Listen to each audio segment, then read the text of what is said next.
Bonjour Cédric Baudet. Bonjour Jean-Philippe Denis. Cédric Baudet, vous êtes professeur ordinaire à la Haute École de Gestion Arc à Neuchâtel, en Suisse. Co-auteur avec Sébastien Point-EM Strasbourg et Isabelle Walsh, Schema Business School, dans la Revue française de gestion, d'un article consacré à Barney Glaser, décédé en 2022.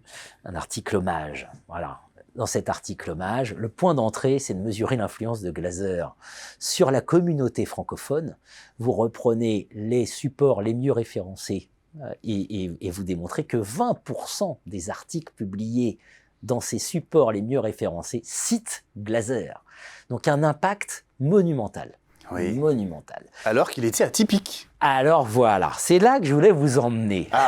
Parce que vous nous parlez d'un Barney Glaser, et en fait on se dit, mais on est à des années-lumière de la représentation de l'enseignant-chercheur tel qu'on l'a aujourd'hui dans les business schools, dans les universités, partout. Vous nous parlez de quelqu'un qui construit une maison au milieu des séquoias. Oui, oui. Bien entendu, c'est le père de la théorie enracinée. Je pense que les enseignants-chercheurs le savent. Pour Barney Glaser, c'était un art de vivre. Tout devait émerger. Les théories, les éléments pratiques, tels qu'une maison. Donc en effet, il a fait émerger sa maison au milieu des séquoias. C'était dans son art de vivre, dans sa façon de penser. Donc il avait vraiment ce côté totalement atypique, en effet. Alors, il fait émerger sa maison, il fait émerger une revue, il fait émerger une maison d'édition. Ben oui. C'est hallucinant. Il n'avait pas la possibilité de publier adéquatement dans les revues standards anglo-saxonnes à l'époque. Il fallait faire une introduction, une revue de littérature, donner quelques chiffres, valider des hypothèses de H0 jusqu'à HN. Et il s'est dit, mais en fait, je dois créer une revue. Je dois faire émerger une revue pour parler de théories qui émergent.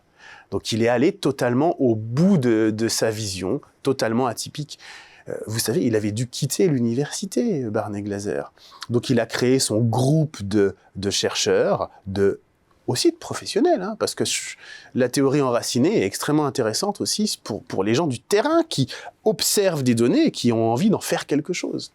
Donc Glaser a tout créé, sa revue, sa maison, sa théorie.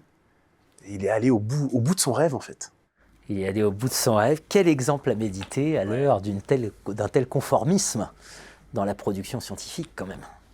Je ne suis pas sûr qu'en effet, aujourd'hui... Alors, je vais peut-être vous dire quelque chose de faux, mais j'ai l'impression, je ne conseillerais pas à mes doctorants d'être atypiques, anticonformisme, parce que pour faire une carrière académique, il faut avoir publié, fait des études qui rentrent bien dans ce que l'on connaît.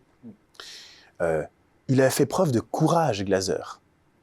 Alors peut-être qu'on aura, j'espère et j'en suis sûr même, et je suis sûr qu'il y aura d'autres chercheurs qui vont faire preuve de courage pour vraiment faire émerger des nouvelles théories et pas simplement des incréments de réflexions passées.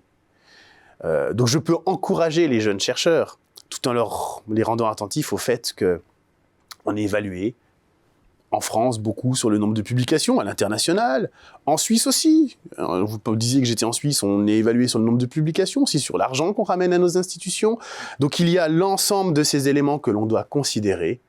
Mais si on pouvait garder cette part de rêve, j'en serais fort heureux.